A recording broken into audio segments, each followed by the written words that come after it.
Hello viewers, Epson L3250 এর drive install করার জন্য প্রথমে আমরা চলে যাব গুগল ক্রোমের ইপসন L3250 ড্রাইভার লিখে সার্চ করব গুগলে। তারপরে আমাদেরকে এখানে দুটি অপশন দেবে, ইপসন L3250 এল সিরিজে অল ইন ওয়ান, আরেকটা হচ্ছে অল ইন ওয়ান, কিন্তু এটা দেওয়া থাকবে ipson.co in, আর এটা হচ্ছে ipson.com jm। সো আমরা এই যে আমি ক্লিক করব, এখানে আমাদের উইন্ডোজ অনুযায়ী বিট অনুযায়ী আমরা সিলেক্ট করে নেব। তো আমারটা হচ্ছে উইন্ডোজ 10 64 বিটের, এটা সিলেক্ট করব। এখানে আমাদের রিকমেন্ডেড করতেছে, মানে আমাদের ইয়ার জন্য পিসির জন্য রিকমেন্ড করতেছে এটা। তো সো আমরা এটা ইনস্টল করব। আর এছাড়াও বাদবাকি আরও 2-3টা ড্রাইভ আছে, এগুলো আমরা আলাদাভাবে স্পেসিফিকভাবে ইনস্টল করতে পারি। তো আমরা এই কম্বো প্যাকেজটা ইনস্টল করব। তো কম্বো প্যাকেজটা আমাদের ডাউনলোড করা শেষ, এখন আমরা এটা ইনস্টল করব। ওপেন করলাম, ইনস্টল ইয়েস। তো আমাদের ইনস্টল প্রক্রিয়াটি শুরু হয়ে গেছে। তো ইনস্টল প্রক্রিয়া শেষ হওয়ার সাথে সাথে আমরা সেটিংগুলো করে নেব।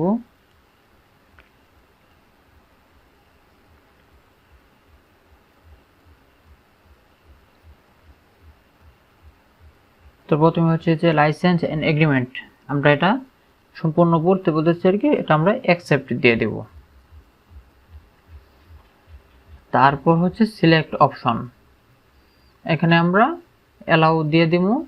ওকে, এখানে আছে আমাদেরকে বলতেছে যে ট্যাঙ্ক ফুল করে, হ্যাঁ I finished filling the tank set up. এটা একটু সময় লাগবে, এটা একটু পর্যাপ্ত পরিমাণ সময় লাগে। তো আমি এখানে শর্টকাট করতেছি, আপনারা এখান ইনস্টল হলে পরে আমরা ইনস্টলেশন প্রক্রিয়াতে আপনারা যাবেন।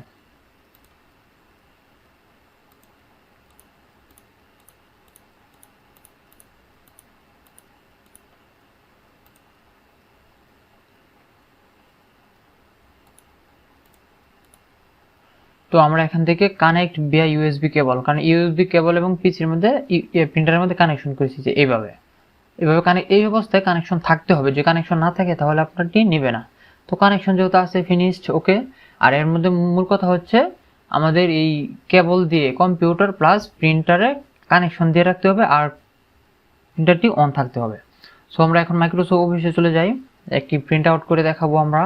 মাইক্রোসফট ওয়ার্ড 2010, এখানে আমার একটি কপি করা আছে একটা স্টোরি। তো সো আমরা এই স্টোরির এখানে পেস্ট করব, আর আমরা এই পেজটি এখন প্রিন্ট আউট করব। সো আমরা এখানে প্রিন্ট আউট করার জন্য কন্ট্রোল পি ক্লিক করব, আর কন্ট্রোল পি ক্লিক করার সাথে সাথে আমরা এখানে প্রিন্ট করার অপশনটি চলে আসবো। সো আমরা এখানে কন্ট্রোল পি ক্লিক করার পরেই এই পেজটি চলে আসবো। তো এখানে আমরা এই যে এখানে ইনস্টল কমপ্লিট, তাই এখানে সেন্ড টু OneNote 2010 রেডি দেখাইতেছে। তো একটি সবুজ টিক ছিল, যদি আমরা এটা রেডি না থাকতো তাহলে আমাদেরকে এখানে রেডি দেখাইতো না, এখানে অফলাইন দেখাইতো। সো আমাদের যেহেতু রেডি বলতেছে, তো আমাদের প্রিন্টারটি রেডি আছে আমাদের প্রিন্ট আউট করার জন্য। সো আমরা এখান থেকে এই প্রিন্ট আউট করে নেব। আর এটা হচ্ছে এরকম পেজ, মানে প্রিন্ট আউটের পরে আমাদের পেজটি এরকম ভাবে আসবে, এটা হচ্ছে পেজ লেআউট। তো এখান থেকে আমরা কপি সিলেক্ট করে দিতে পারবো, কয়টা কপি হবে, একটা বা দুইটা। আর এটা এখানে ক্লিক করলে আমাদের প্রিন্ট হয়ে যাবে। আর এটা হচ্ছে প্রিন্ট অল পেজ। এখানে আরও বিভিন্ন মোড আছে, এগুলো আমরা সিলেক্ট করে দিতে পারবো। এটা হচ্ছে প্রিন্ট অল সাইড, এটা হচ্ছে ওই যে দুইটি সাইজে আমরা প্রিন্ট করতে পারবো। এটা হচ্ছে মার্জিন সাইজ, এটা হচ্ছে 1 পেজ পার শিট, মানে কয় শিট আমরা পেজ করবো। তো ওকে, প্রিন্টে ক্লিক করে দিলাম। ওকে, এখানে ক্লিক করে দিলে প্রিন্ট আউটটি স্টার্ট হয়ে যাবে। ওকে, এই যে প্রিন্ট আউটটি স্টার্ট হয়ে গেছে। এই যে আমাদের এখন এই প্রিন্টার দিয়ে এই যে ওই প্রিন্ট আউটটি, ওই পেজটি এখান দিয়ে বের হচ্ছে। এই যে প্রিন্ট আউট দিয়ে ওকে, এই যে বের হয়ে যাচ্ছে।